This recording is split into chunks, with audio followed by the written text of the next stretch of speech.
tú hables a los corazones, que tú estés inquietando nuestras vidas, Señor, y estés despertando a tu iglesia. Despiértanos, Señor. Como dice tu palabra que leíamos en la mañana, que nos vistamos con las armas de luz. Nuestras armas no son carnales, sino son poderosas en Dios para la destrucción de fortalezas. Y muchas veces las fortalezas estamos dentro de nosotros, nuestro propio yo, nuestra carne. Señor, ayúdanos a morir cada día para que tú vivas, a morir a nuestras emociones y sentimientos, a nuestros sueños, a nuestros deseos, para poder hacer tu voluntad, Padre. En el nombre de Jesús, gracias, Señor. Amén. Gloria a Dios. Abra su escritura ahí en Daniel. Recordemos la semana pasada estuvimos hablando de este profeta y vamos a hablar unas otras versículos más. 12:8. Todos vamos a leerlo y luego nos sentamos. Gloria a Dios. Amén. Expresa que Daniel dice: y yo oí, mas no entendí. Y dije: Señor mío, ¿cuál será el fin de estas cosas? Él respondió: anda, Daniel, pues estas palabras están cerradas y selladas hasta el tiempo del fin. Muchos serán limpios y emblanquecidos y purificados. Los impíos procederán impíamente y ninguno de los impíos entenderá, pero los entendidos comprenderán. Puede tomar sus lugares.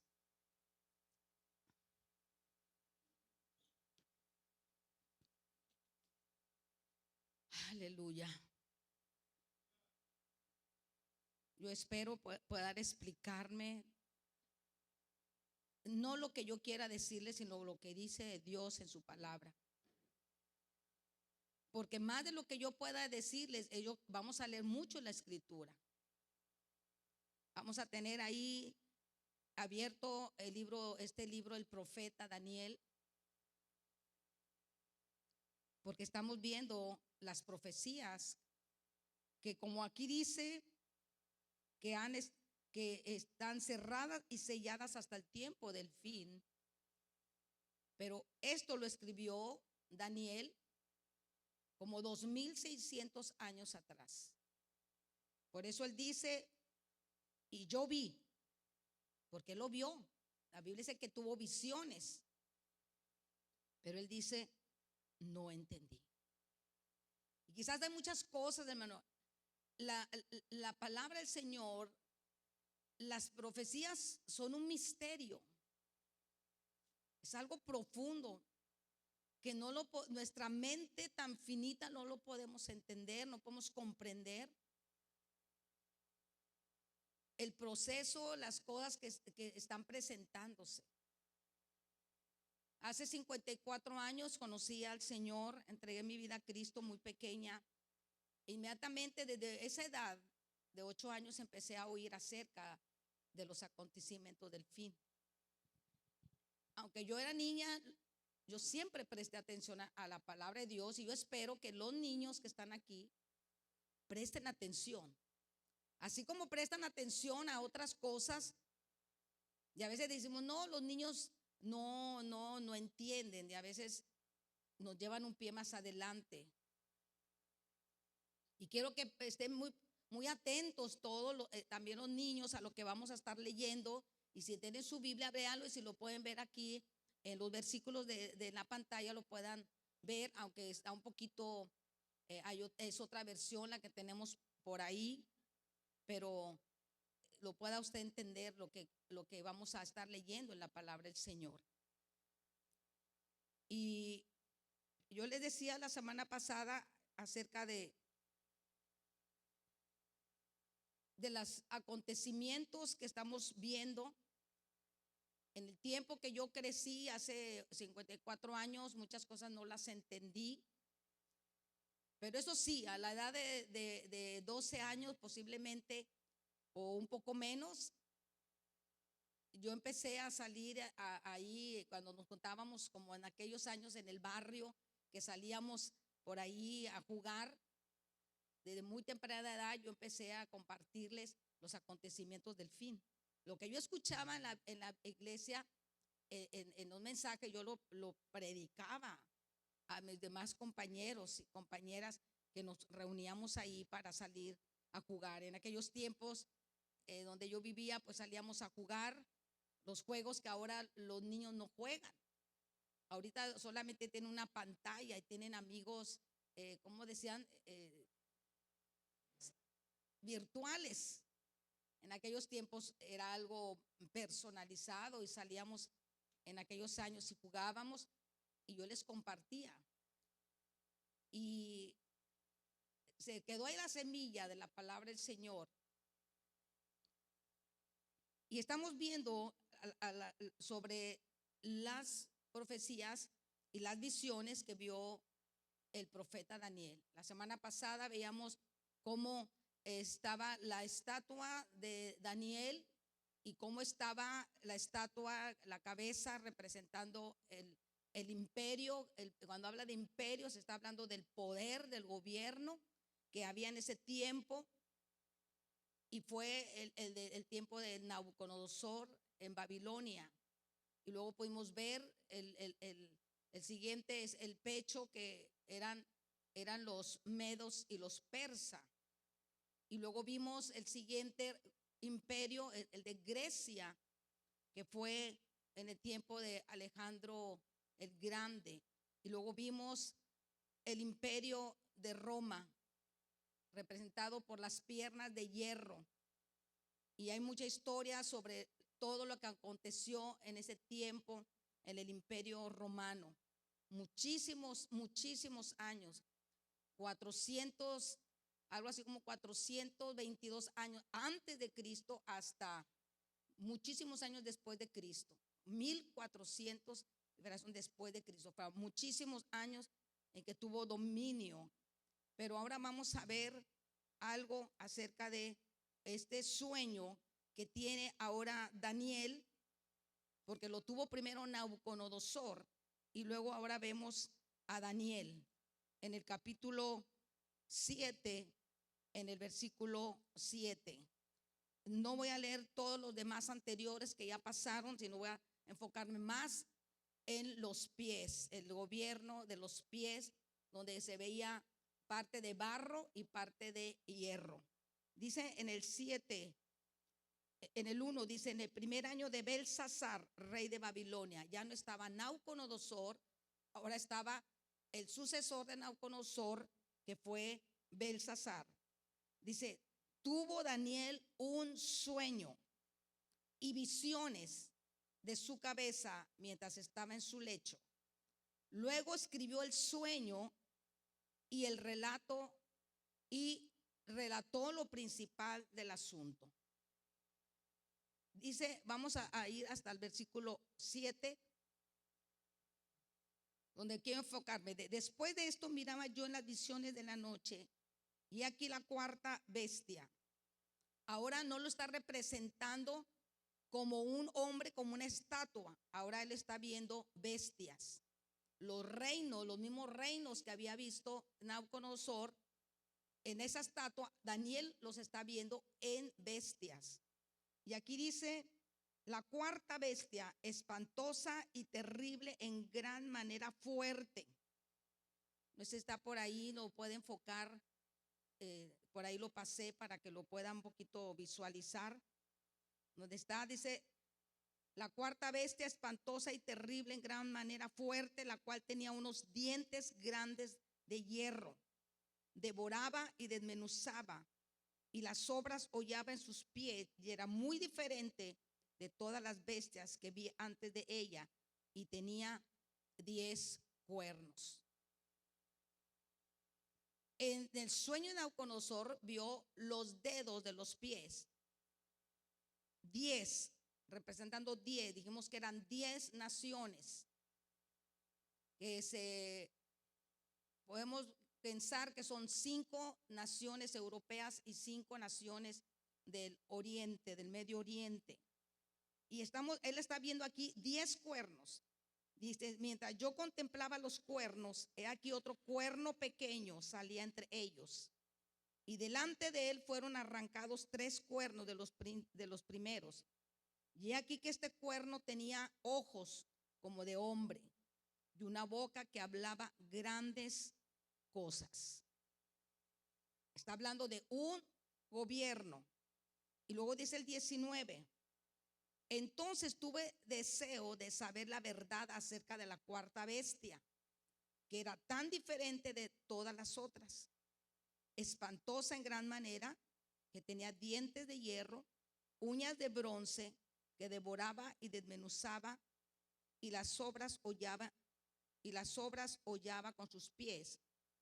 Dice, asimismo, acerca de los 10 cuernos que tiene en su cabeza, y el otro que había salido, delante del cual habían caído 3, y este mismo cuerno tenía ojos y boca que hablaba grandes cosas, y parecía más grande que sus compañeros. Dice, y veía yo que este cuerno hacía guerra contra los santos y los vencía. Y luego dice en el 23, dijo así, la cuarta bestia será un cuarto reino en la tierra, el cual será diferente de todos los otros reinos, y tomará la tierra, y a toda la tierra devorará, trillará y despedazará. Y los 10 cuernos significan que aquel reino se levantarán 10 reyes, y tras ellos se levantará otro, el cual será diferente de los primeros, y a 3 reyes derribará. Y hablará palabras contra el Altísimo, y a los santos del Altísimo quebrantará, y pensará en cambiar los tiempos y la ley, y serán entregados en su mano hasta el tiempo y tiempos y medio tiempo. Cuando habla de tiempo, vamos a decir que el tiempo es un año. Dice tiempos, 2 años, y medio tiempo, 3 años y medio. Se levantará este personaje, este rey, que será algo, dice que hablará palabras contra el Altísimo. En la primera carta de San Juan, vamos a la primera carta de San Juan, ahí nos puede dar nos da un poquito de luz quién es este personaje. Primera de Juan, tengo muchos versículos aquí. En el capítulo 2, 18. Dice de esta manera. Al principio dice el anticristo. ¿Qué es el anticristo? Es alguien que se levanta en contra de Cristo. Y si vimos en Daniel dice que hablará palabras contra el Altísimo. Alguien que se levanta en contra de Dios. Y lo dice, hijitos, ya es el último tiempo. Y según vosotros oíste que el anticristo viene. ¿Quién viene? Así ahora han surgido muchos anticristos. Por esto conocemos que es el último tiempo. Y luego dice en el 19, salieron de nosotros, pero no eran de nosotros, porque si hubieran sido de nosotros, habrían permanecido con nosotros, pero salieron para que se manifestase que no todos son de nosotros. Está hablando aquí un personaje, acá Daniel lo está viendo, y aquí el apóstol Juan que también vamos a ver, el apóstol Juan escribió sueños y visiones y están escritas en el libro de Apocalipsis. Si usted ve algunos versículos, señala muchas cosas o lo mismo que vio el profeta Daniel muchos años después de Cristo, como en el año 50, por en el año 70 después de Cristo. El apóstol Juan tiene visiones muy parecidas, relacionadas a lo que vio el profeta Daniel. Y aquí se está diciendo, ya es el último tiempo. Cuando habla, ahora han surgido muchos anticristos. Podemos decir que Antíoco Epífanes fue uno de los anticristos. Se dice en la historia que este hombre, este gobernante romano, entró al lugar donde se hacían los sacrificios de Dios, y él tomó el lugar santísimo, el templo de Dios, y en la nación de Israel ellos tenían sacrificios de corderos, porque el cordero representaba en el Antiguo Testamento que el cordero iba a limpiar, cubría el pecado de la nación de Israel. Pero representaba en el tiempo de Cristo que iba a venir el Cordero de Dios, el cual iba a limpiar y ha limpiado el pecado del mundo. Pero Antíoco Epífanes, él entró a ese lugar y lo profanó. Dice que él hizo un sacrificio y sacrificó un cerdo. Es algo terrible lo que él hizo. Por eso él se le llama como un anticristo. Y también en el tiempo de Nerón, en que él persiguió a la iglesia, y en el año 70 después de Cristo, él quemó el templo de Salomón. Y ahorita vamos a hablar un poco de eso, del templo. Pero aquí estamos viendo el personaje. Ahora, si vamos al capítulo 8, regresamos al profeta Daniel. En el capítulo 8 vemos el versículo 23. Dice, está hablando del reinado. No lo vamos a leer los versículos anteriores, porque habla del tiempo del reinado de los otros imperios que ya pasaron. Por eso dice, y al fin del reinado de estos, o sea, de los anteriores, cuando los transgresores lleguen al colmo, se levantará un rey altivo de rostro y entendido en enigmas. ¿Qué son enigmas? Casos ocultos y encubiertos. Dios siempre va a traer revelación, pero el enemigo siempre va a traer lo oculto, lo encubierto. Y usted recuerda, el Señor dice que Dios va a manifestar lo oculto de los hombres, porque Dios es luz y habita en luz inaccesible. Y la Biblia dice que Dios nos trasladó del reino de las tinieblas y lo trasladó al reino de su Hijo amado. Entonces hay dos reinos: el reino de Satanás y el reino de Jesucristo. Donde él habita son tinieblas y donde Jesús habita es luz. Por eso él dijo, el que me sigue no va a andar en tinieblas. No podemos estar en las tinieblas. Y luego sigue diciendo sobre este personaje: y su poder se fortalecerá, mas no con fuerza propia. Ahorita vamos a ver de dónde recibe la fuerza. Y causará grandes ruinas y prosperará, y hará arbitrariamente y destruirá a los fuertes y al pueblo de los santos. Y aquí es algo, hermanos, que yo le pido al Señor, al Espíritu Santo, que usted pueda visualizar lo que aquí dice.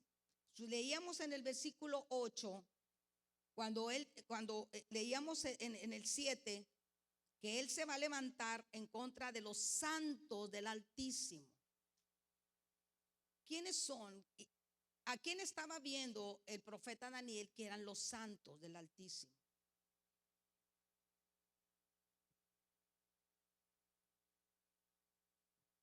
Cuando los apóstoles, sobre todo el apóstol Pablo, dirige sus cartas, siempre dice a los santos de la iglesia, a los santos. Si usted ha leído las cartas del apóstol Pablo, habla acerca de los santos.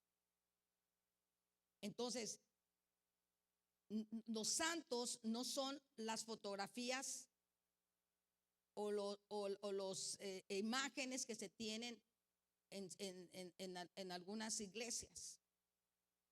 Los santos son aquellos que hemos sido apartados y separados para Dios. Entonces, los santos se refiere a el creyente, al que ha sido lavado con la sangre de Cristo. Entonces dice que el anticristo va a ser, o ese rey altivo se va a levantar en contra de Dios y en contra de los santos.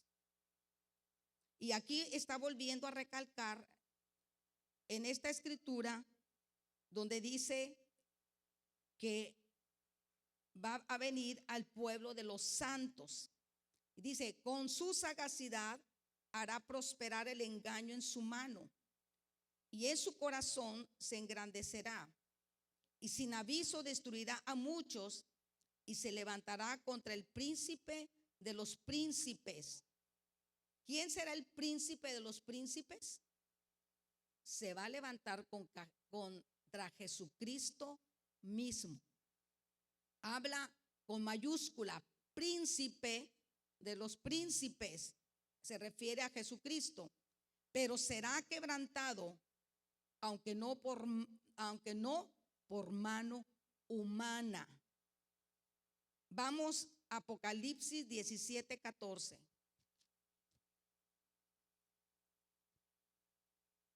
Yo le decía, el apóstol San Juan tuvo visiones también. Apocalipsis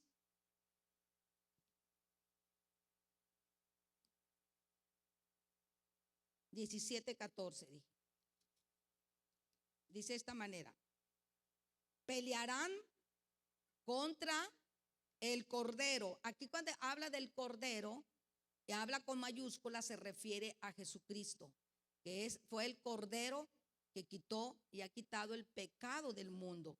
Ahora, ¿de quiénes? De los que le han recibido. Porque aunque el Señor vino, no a todos han creído, no todos le han recibido. Y dice, pelearán contra el Cordero y el Cordero los vencerá. Pero aquí habla pelearán, está hablando de más de dos personas.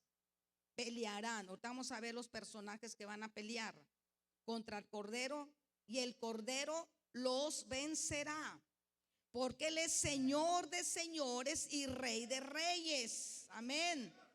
Dice, y los que están con Él serán llamados elegidos y fieles. ¿Cuántos elegidos y fieles hay en este lugar? Amén, hermano. Elegidos y fieles, porque Él es el vencedor.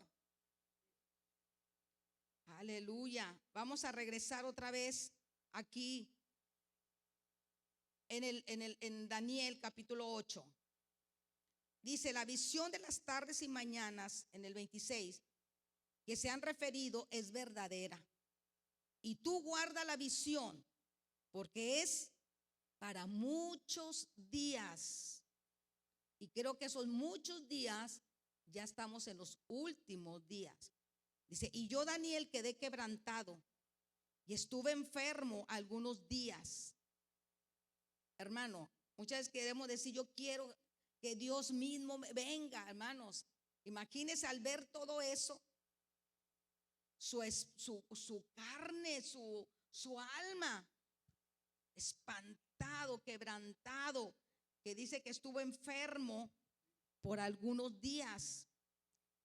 Dice, y cuando convalecí, entendí los negocios del rey, pero estaba espantado a causa de la visión. ¿Y qué dice? Y no la entendía. Imagínese, él está viviendo en un tiempo de cautiverio. Está en cautiverio. Y la nación más poderosa, el imperio más poderoso en ese tiempo, Babilonia, con el rey Nabucodonosor. Aunque ya no está el rey Nabucodonosor, está el sucesor, que es Belsasar. Pero era la potencia mundial en ese tiempo. Pero ahora vamos al capítulo 11 de Daniel. Capítulo 11, versículo 31.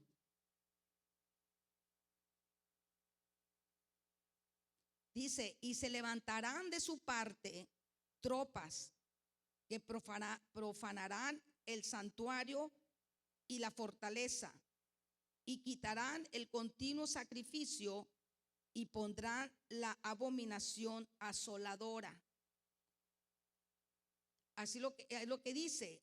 Y vamos a ver que el Señor Jesucristo, ahora no podemos decir que esta profecía ya se había cumplido con este Antíoco Epífanes, lo que yo les decía anteriormente.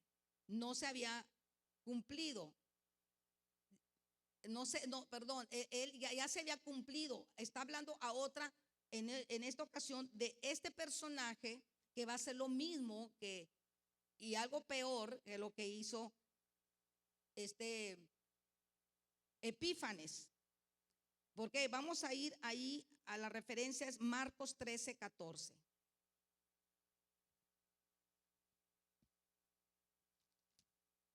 Esto lo está escribiendo, lo está diciendo el mismo Señor Jesucristo. El mismo Señor Jesucristo está hablando sobre los acontecimientos y las señales antes del fin, porque el Señor Jesucristo se refirió a los discípulos los acontecimientos antes del fin. Y dice en el 14, bueno, vamos a ver del 12. Y el hermano entregará la muerte al hermano, o sea, en el tiempo difícil de la persecución contra los santos. Y el padre al hijo, y se levantarán los hijos contra los padres y los matarán. Y seréis aborrecidos de todos por causa de mi nombre. Pero aquí hay algo bien importante que dice todos, léalo.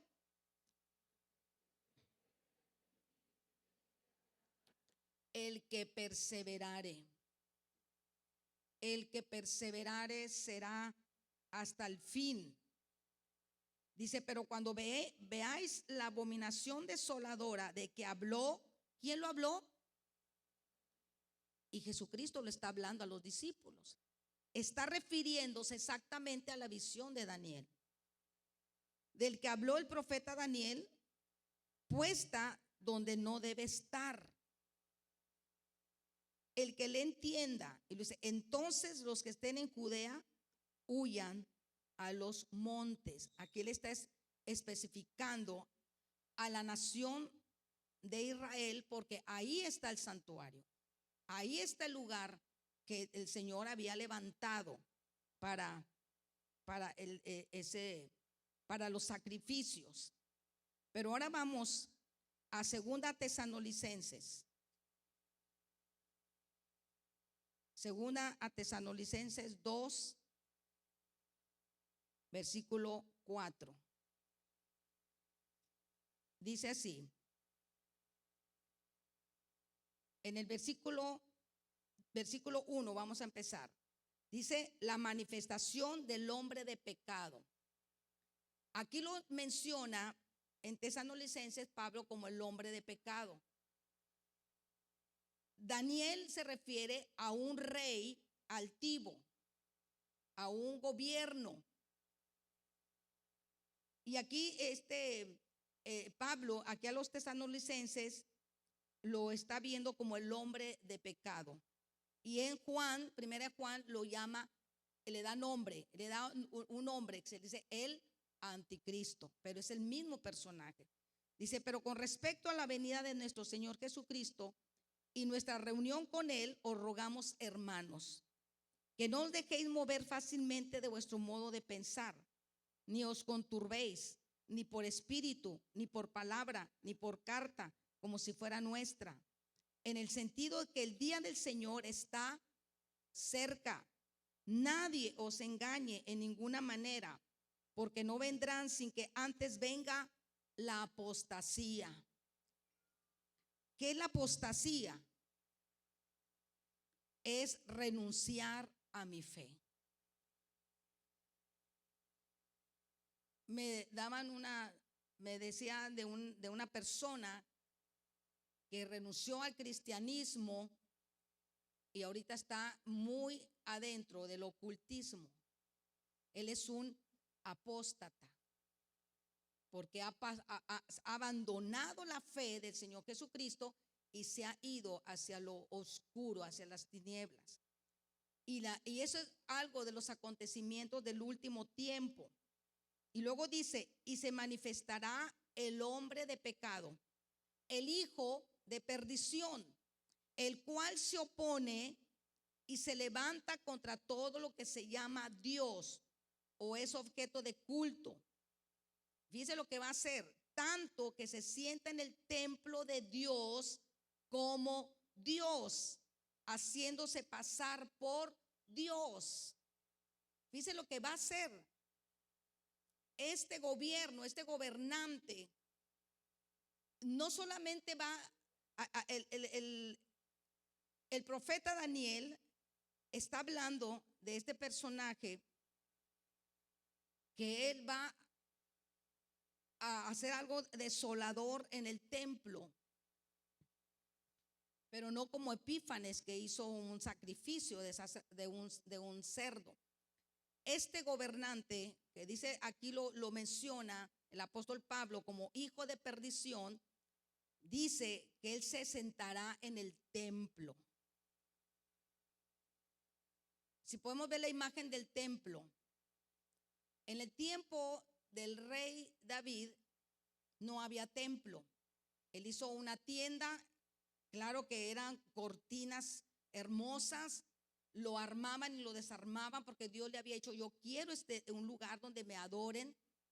Hicieron el lugar santísimo donde estaba el arca del pacto, donde en el arca del pacto se habían guardado las tablas de la ley, la vara de Moisés, y estaban ahí también parte de lo que era el maná, de lo que ellos. Pero aquí vemos, miren nada más lo majestuoso del templo de Salomón. La Biblia habla muy claramente de todo, cómo estaba revestido, partes de lo que hay dentro del mobiliario de oro. Solamente estaba leyendo que para el candelero que tenía ahí, que tenía que estar encendido todas las 24 horas, pesaban a más 35 kilos de puro oro. 35 kilos. Era algo majestuoso lo que era en el templo. Estaba todo dividido en la parte anterior. Ahí se hacían ahí había los sacerdotes, ahí ministraban, donde hacían los sacrificios y luego entraban. Eso se le llama el atrio. En la parte más adentro era el lugar santo y el lugar donde solamente los sumos sacerdotes una vez al año entraban para ofrecer sacrificios a Dios. Era algo grande, maravilloso. Pero en el año 70 después de Cristo, aunque lo destruyeron, lo destruyó Nabucodonosor y se llevó todos los utensilios de oro que estaban en ese lugar. Los vasos de oro, todo desmanteló el templo y lo destruyeron. Más adelante, este rey Belsasar, donde está teniendo la visión, el profeta Daniel tiene una fiesta y se le ocurre tomar los vasos de oro que estaban consagrados para Dios y empezó a tomar vino. se embriagó con los vasos sagrados que habían estado dedicados en el templo. Y la Biblia dice que estando en la plena fiesta, se apareció una mano y escribió unas letras, pero él no las entendió. Tuvo que mandar llamar al profeta Daniel y él las interpretó. Y donde las escrituras dice, pesado ha sido en balanza, mas ha sido hallado falto. Ese día, es precisamente ese día que él tuvo esa fiesta, Dios le dijo que iba a morir, y ese día, exactamente no sé cuántas horas pasaron, pero murió el rey Belsasar, porque se atrevió a tomar lo sagrado del templo. Mire, estos instrumentos están consagrados para Dios, y usted no puede tomarlos para ir a tener una fiesta pagana, porque está consagrado para Dios. Todo lo que hay aquí está consagrado para Dios. Por eso tengamos temor de tomar o destruir las cosas que están en la casa de Dios. Tengamos temor. Belsasar, ese rey donde él había tenido la visión, ese día murió. Y ese día entraron los medos y los persas y cayó el imperio de Babilonia. Porque se habían llevado y habían destruido el templo cuando fueron llevados cautivos. No había templo. Se puede ver después las ruinas, lo que quedó del templo después de que Nabucodonosor lo destruyó. Eso fue lo que quedó del templo. Por eso el profeta Daniel dice que él oraba siempre mirando hacia el templo y pidiendo perdón a Dios, porque para ellos era un lugar muy sagrado. En el tiempo antes de Cristo vuelven a reconstruir el templo, lo reconstruye Herodes, y después en el año 70 después de Cristo lo vuelven a destruir. Y podemos ver lo que hay ahorita del templo. Actualmente vamos a ver lo que queda del templo. Donde se ve la mezquita, esa parte pertenecía al templo de Salomón. Ahorita solamente, si usted ve, esa pared se le llama el muro de los lamentos, donde miles y miles de peregrinos, es uno de los lugares más visitados y la gente va ahí. Todos los judíos van ahí. Los varones son los únicos que se acercan a la pared. Los varones, a las mujeres no les permiten los judíos acercarse a orar ahí. Ellas están un poco más atrás. Los turistas sí pueden estar ahí, sí pueden acercarse ahí. Y mucha gente va y escribe peticiones, las enrolla y las introduce en las partes si usted ve partes huecas que están por ahí. Mire, de este lado, creo de este lado están mujeres, o están más atrás las mujeres, pero ahí van a orar. ¿Sabe cuál es el anhelo más grande de la nación de Israel? Reconstruir el templo. Y ahí abajo hay una parte donde van los turistas, en un sótano, y ahí tienen la réplica del templo que ellos anhelan construir de nuevo. Pero hay algo que los impide. Ahí está atrás del templo la mezquita de Omar. Los musulmanes construyeron ese lugar. No recuerdo en qué año, pero llegaron los musulmanes, invadieron la nación de Israel y tomaron ese lugar que estaba en ruinas y construyeron esa mezquita donde ellos adoran a su Dios, Alá.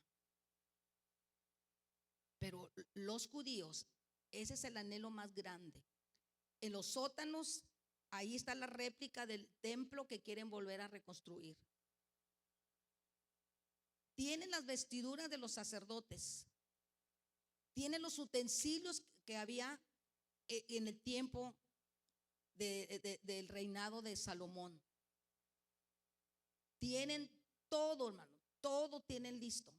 Ya tienen los cantores, que cuando en el tiempo de Salomón había cantores, los que ministraban la música, los que estaban en la puerta, los que hacían todo el movimiento, la limpieza y toda el trabajo del templo.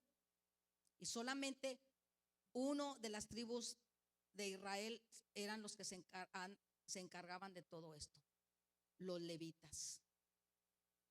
Ellos, ese era su trabajo. Y ese es el anhelo más grande.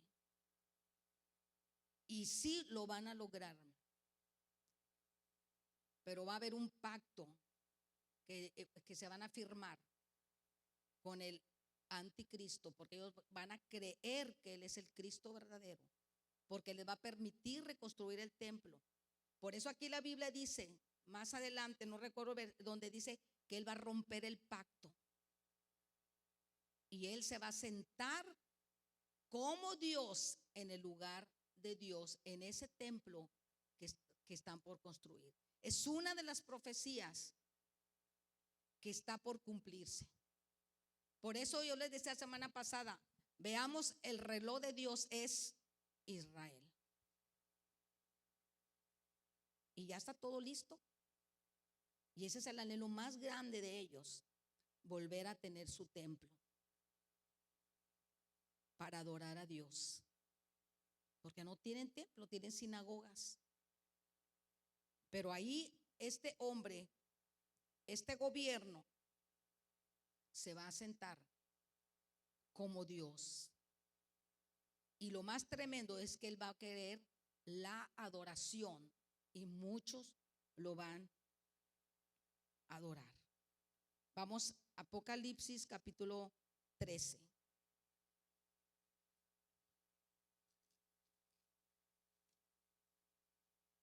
El apóstol Pablo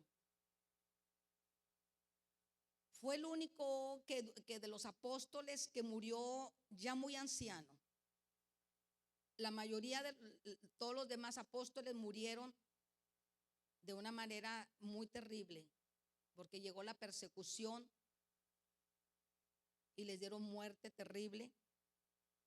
Pero el apóstol Juan lo llevan preso a la isla de Patmos.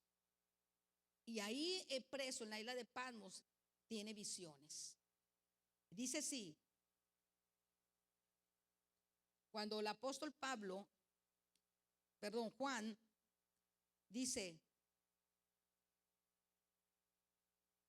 en el Apocalipsis 1, para introducir, dice: la revelación de Jesucristo que Dios le dio para manifestar a su siervo las cosas que deben suceder pronto.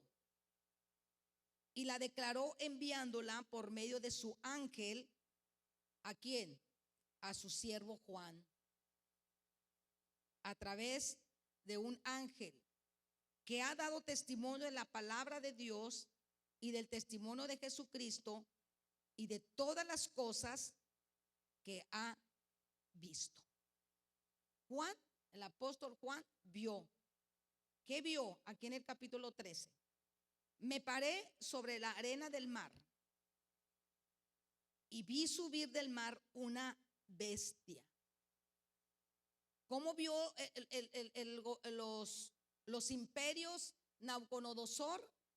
En una estatua. ¿Cómo los vio Daniel? Como bestias. ¿Cómo los ve el apóstol Juan? Como bestia. Porque dice: vi subir del mar una bestia que tenía 7 cabezas y 10 cuernos. Daniel habla también de esa bestia que tiene 10 cuernos.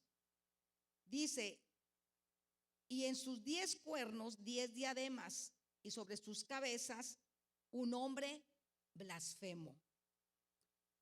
Cuando habla de subir de esta bestia que sube del mar, se refiere, los comentaristas refieren que es el poder político y militar.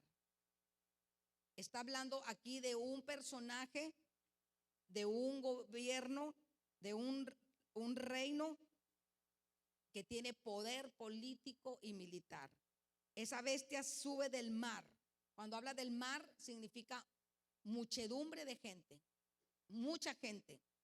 Ahorita vamos a ver, más adelante se levanta otra bestia y lo dice: y la bestia que vi era semejante a un leopardo, y sus pies como de oso, y su boca como boca de león. Y el dragón le dio su poder y su trono y grande autoridad. Cuando habla del dragón se refiere a el mismo diablo, Satanás. Y vi una de sus cabezas como herida de muerte, pero su herida mortal fue sanada, y se maravilló toda la tierra en pos de la bestia. Lo ve el apóstol como una bestia. El apóstol Pablo lo ve como el hombre de perdición. Daniel lo ve como un rey altivo, pero es el mismo. Y aquí Juan lo está viendo como una bestia que tiene una herida mortal. Va este personaje, este gobierno, que va a tener ese poder político, va a imitar como a Cristo que fue resucitado. Porque aquí dice: herida mortal fue sanada, y se maravilló toda la tierra. Toda la tierra. Dice: y adoraron al dragón, que había dado autoridad a la bestia, o sea, al mismo adversario. Y adoraron a la bestia diciendo: ¿quién como la bestia, y quién podrá luchar contra ella? Y también se le dio boca que hablaba grandes cosas y blasfemias, y se le dio autoridad para actuar 42 meses. 42 meses son 3 años, 5 meses. Porque después vi más adelante donde habla de 1300, no sé qué otros de días, no recuerdo bien, pero esos otros días significan 3 años, 6 meses. Pero aquí está hablando que iba a actuar durante 42 meses, que son 5 años, 3 años, 5 meses. Y abrió su boca en blasfemias contra Dios. ¿Se ve que es semejante a lo que vio en la visión Daniel? Daniel vio que se levanta contra el Altísimo. Y aquí lo está viendo otra vez el apóstol Juan, que se levanta contra Dios para blasfemar de su nombre, de su tabernáculo y de los que moran en el cielo. O sea, por eso ese nombre blasfemo, contra el nombre de Dios, contra el tabernáculo y contra los que moran en el cielo. Y se le permitió hacer guerra contra los santos. Una vez más lo está viendo aquí el apóstol Juan, que este personaje va a hacer guerra contra los santos. Y luego dice: también se le dio autoridad sobre toda tribu, pueblo, lengua y nación. Y la adoraron todos los moradores de la tierra, cuyos nombres no estaban escritos en el libro de la vida del Cordero. ¿Quién lo va a adorar? Todos los que no están escritos en el libro del Cordero. Mediten. Por eso el Señor Jesucristo le dijo a los discípulos, cuando envió de 2 en 2 para predicar el evangelio, y que vieron milagros y regresaron contentos, el Señor le dijo: no se gocen de eso. Gócense que su nombre esté escrito en el libro de la vida. asegúrese que su nombre esté escrito en el libro de la vida. Porque ¿quiénes lo van a adorar? Los que no están escritos en el libro de la vida. Dice, y si alguno tiene oído, oiga. Y luego dice, después del 11, después vi otra bestia, hablando otra, no es la misma. Vi otra bestia que subía de la tierra. Una bestia subía del mar. Digamos que representa a un líder o un gobierno político militar. Pero aquí hablando de esta bestia que sube de la tierra, él tiene el poder religioso. Por eso cuando hablaba de pelearán, está hablando de dos personas o más. Pelearán, ¿quién? El anticristo y un líder religioso que la Biblia lo llama el falso profeta. Un líder religioso mundial. Medite. Por eso es el que tenga oído para oír, oiga. Y luego dice, y ejerce toda la autoridad de la primera bestia. ¿Quién? Este personaje religioso. Ejerce la autoridad de la primera, o sea, del que tiene el poder político y militar, en presencia de ella. Y hace que la tierra y los moradores de ella adoren a la primera bestia, cuya herida mortal fue sanada. O sea, ese personaje político. También hace grandes señales, de manera que aún hace descender fuego del cielo a la tierra delante de los hombres. Y engaña a los moradores de la tierra con señales que se le ha permitido hacer en presencia de la bestia. Se le va a permitir hacer milagros a ese líder religioso. Se le va a permitir, aquí dice, se le va a permitir hacer en presencia, hacer señales hacia la humanidad. Dice, mandando a los moradores de la tierra que le hagan imagen a la bestia que tiene la herida de espada y vivió. Aquí está diciendo de espada y vivió. El poder, el que tiene el poder religioso va a mandar a hacer una imagen del que tiene el poder político para que lo adoren. Y luego dice, y se le permitirá infundir aliento a la imagen de la bestia. Imagínense, hermano, que hacen una estatua de ese personaje, una estatua como la que hizo Nabucodonosor, y se dé poder para que le dé aliento a esa estatua. Imagínense, la gente se maravillará. Cuando yo estaba más chica, cuando el pastor hablaba de que toda la gente va a saber de estos acontecimientos, pero él nos decía que la televisión, nos decía, la televisión es el cajón del diablo. Y muchos de los cristianos de ese tiempo, aquí está mi papá presente, todas las televisiones se desecharon, las tiramos, porque se decía es el cajón del adversario. Y muchas veces se nos decía, usted no va a permitir que un ladrón, un asesino, un violador entre a su casa, ¿o sí? Pues no. Dice, y usted lo tiene ahí en la esquina. La televisión, los personajes, lo que se ve ahí, ¿qué vemos? ¿Qué se ve en la televisión? Hombres que asesinan, que violan, que roban, que ultrajan, que matan y cuánta cosa. Entonces en ese tiempo nos deshicimos de todo eso.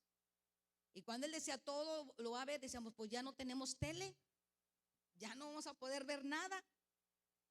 Pero ahora todo mundo, podemos decir, tiene un aparatito.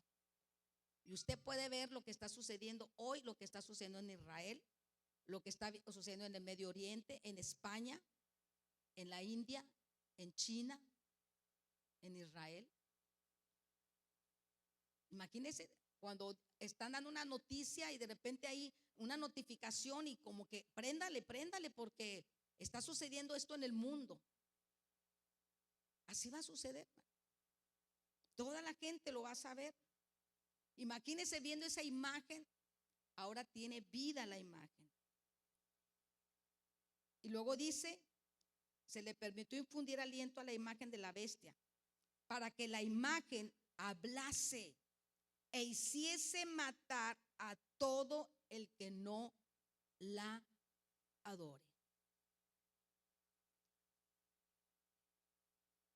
Cuando Nabucodonosor levantó su estatua, todo tenían habla en el libro de Daniel que había un sonido de muchos instrumentos y la gente al oír eso tenía que adorar a la imagen. Se engrandeció y se ensoberbeció tanto Nabucodonosor que todos tenían que adorar a su imagen y la hizo de oro puro. Pero hubo los jóvenes, sus tres amigos, Azarías, Misael y Ananías, no se doblegaron. Si recuerdan lo que ellos dijeron, no nos vamos a contaminar con con las raciones de la comida del rey. Ellos no se doblegaron. Y le dio tanto coraje a Nabucodonosor que dijo: 7 veces enciendan un horno de fuego y los van a meter. Pues sí, los amarraron. Ellos dijeron: no lo vamos a adorar. Sepas, oh rey, que no lo vamos a adorar, porque tenemos un Dios y Él nos puede librar de tu mano. Y si no nos libra, como quiera no la vamos a adorar. Imagínese, hermano, esta imagen y que le digan: lo tiene que adorar. Hermanos, hay cosas en las cuales nos estamos doblegando porque nos están obligando. Y hablaba con una persona y dijo: yo voy a resistir al final, y si no, pues ni modo. Yo prefiero, y que el Señor me ayude. Y digo: Señor, ayúdame a ser valiente si tengo que dar mi vida, porque va a haber guerra contra los santos. Por eso dice la escritura: sé fiel hasta la muerte, y el que perseverare hasta el fin, este será salvo. Y quizás esto no nos gusta, ese tipo, cuando nos hablan cuando el Señor dijo: bienaventurados los que padezcan persecución por causa de mi nombre, porque ellos heredarán el reino de los cielos. Pero necesitamos tener unas convicciones firmes, hermano. Aquí está hablando de esta bestia y dice: y hacía que todos, pequeños y grandes, ricos y pobres, libres y esclavos, se les pusiese una marca en la mano derecha o en la frente. Marca. Quizás muchos hemos oído hablar acerca de lo que en otros países ya la gente se está poniendo un microchip en su mano derecha. Y se la ponen bien bonito. Dice: mira, ya no vas a traer dinero, nadie te va a robar. Si te secuestran, te van a identificar dónde estás. Donde te lleven a cualquier parte, con esa marca va a tener todo. Usted sabe cómo está ahorita tan avanzada la ciencia, la tecnología. Ahorita se roban un carro, ya tienen chip, ya sé dónde está ese carro. Se roban un carro y tiene una llave el que la posee. Pues nada más llega a cierto lugar el carro, porque ya no puede caminar, porque el dueño tiene en su poder una llave que ya no va a dejar avanzar ese carro. Y la gente dice: qué bueno, pues los carros ya tienen chip, ya los perros ya tienen chip. ¿Y qué dice la gente? Pues a mí también póngamelo.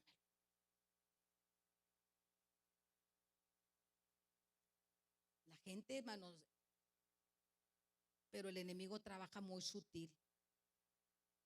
Oye, va a ser muy bueno, mira, que te pongan eso. Mucha gente ya anda muy tranquila, pasa de un país a otro, ya no carga dinero, ¿para qué? Ya no tiene miedo, según se tiene seguridad. Y la Biblia dice que cuando hablen de paz y seguridad, vendrá el fin. ¿Y qué dice aquí?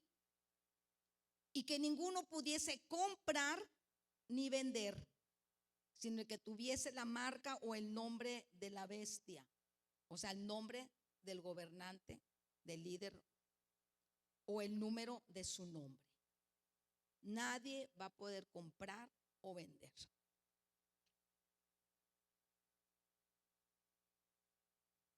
Si a usted le dicen ahorita, usted no puede comprar ni vender si no se pone cierto medicamento, ¿qué vamos a hacer?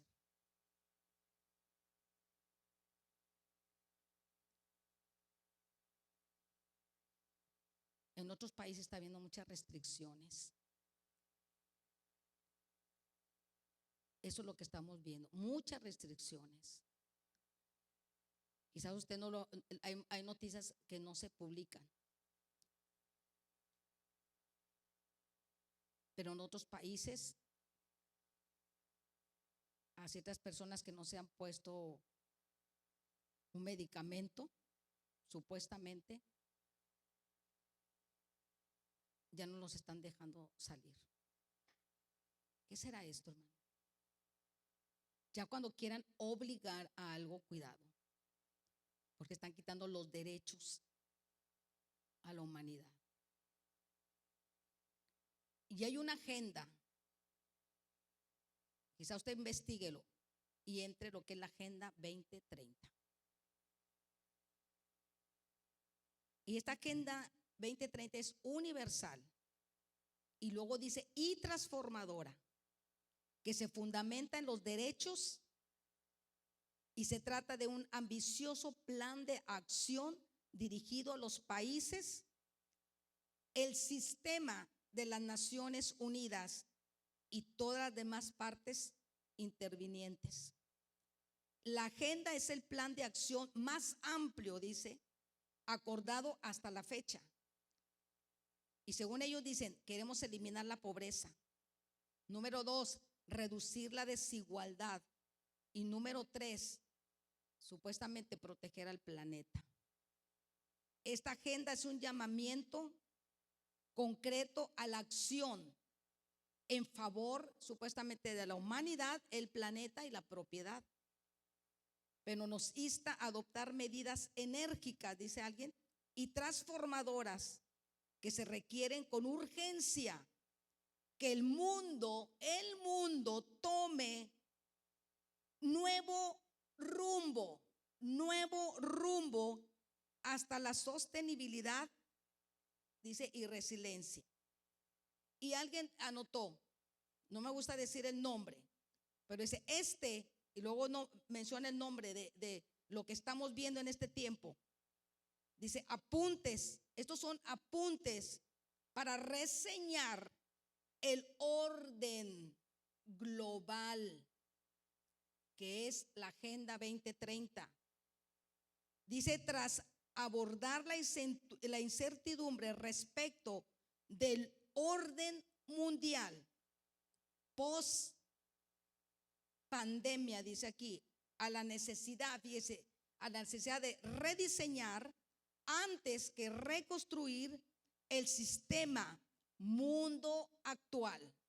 Comenzamos a identificar herramientas que pueden ser útiles a este fin. Herramientas. ¿Qué herramientas irán a poner? Esto lo saqué, eso es actual, no está en la Biblia lo que le estoy leyendo. Y dice, ahora dedicamos nuestra atención al valor de la Agenda 2030 en ese nuevo orden mundial. ¿Resurgirá ese gobernante? Todo está, hermano. Y para terminar, Vamos a Segunda a Tesalonicenses.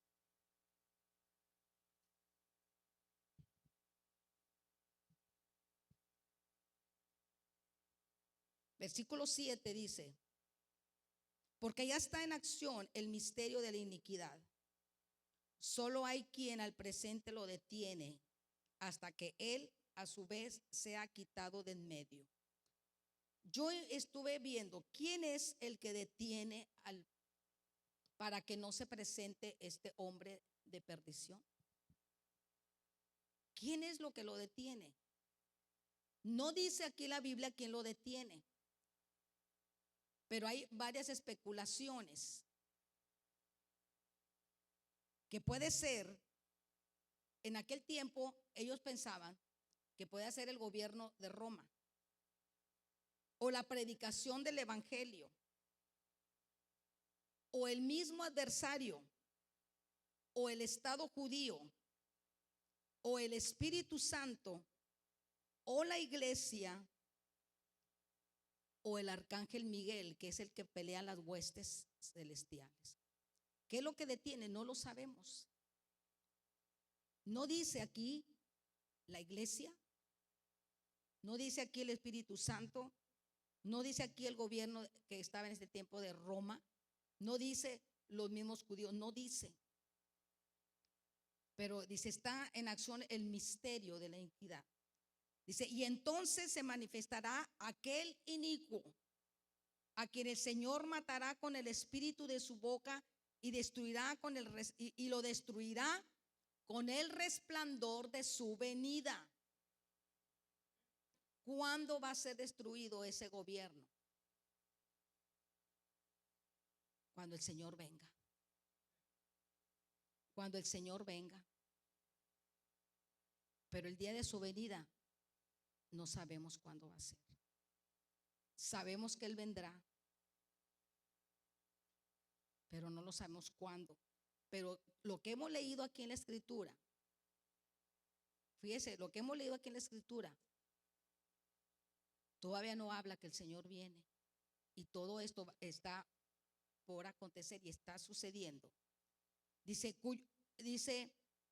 inicuo cuyo advenimiento es por obra de Satanás, con gran poder y señales y prodigios mentirosos, y con todo engaño de iniquidad para los que se pierden, por cuanto no recibieron el amor de la verdad para ser salvos.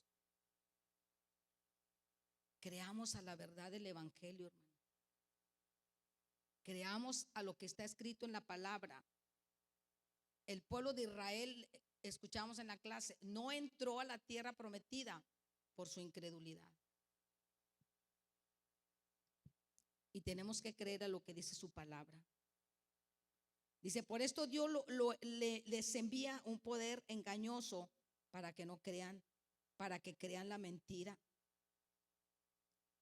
Cuando la gente no quiere creer y dice, no es cierto, no es cierto, entonces Dios, bueno, te va a mandar un espíritu mentiroso para que creas la mentira, porque no quieres creer a la verdad. Y la verdad es Cristo y la verdad es su palabra. Pero dice aquí,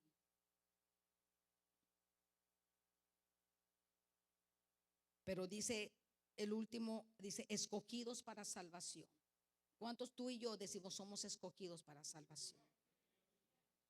Pero nosotros debemos dar siempre gracias a Dios respecto a vosotros, hermanos amados por el Señor, de que Dios os haya escogido desde el principio para salvación, mediante la santificación por el Espíritu y la fe en la verdad, a la cual os llamó mediante nuestro evangelio para alcanzar la gloria de nuestro Señor Jesucristo. Así que, hermanos, estad firmes y retened la doctrina que habéis aprendido, sea por palabra, lo dice el apóstol Pablo, o por carta nuestra, porque él escribió estas cartas a los hermanos de Tesalónica. Y el mismo Jesucristo, Señor nuestro y Dios Padre, el cual nos amó y nos dio consolación eterna y buena esperanza por gracia, conforte vuestros corazones y os confirme en toda buena palabra y obra. Póngase de pie, hermano.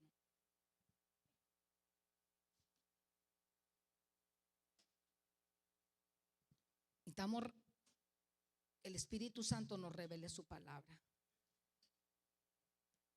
Nos revele su palabra.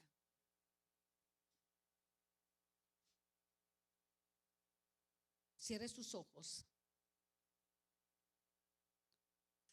Si su nombre no está escrito en el libro de la vida, hermano, todavía hay tiempo. No lo desaproveche. No venga a este lugar y salga como usted ha entrado.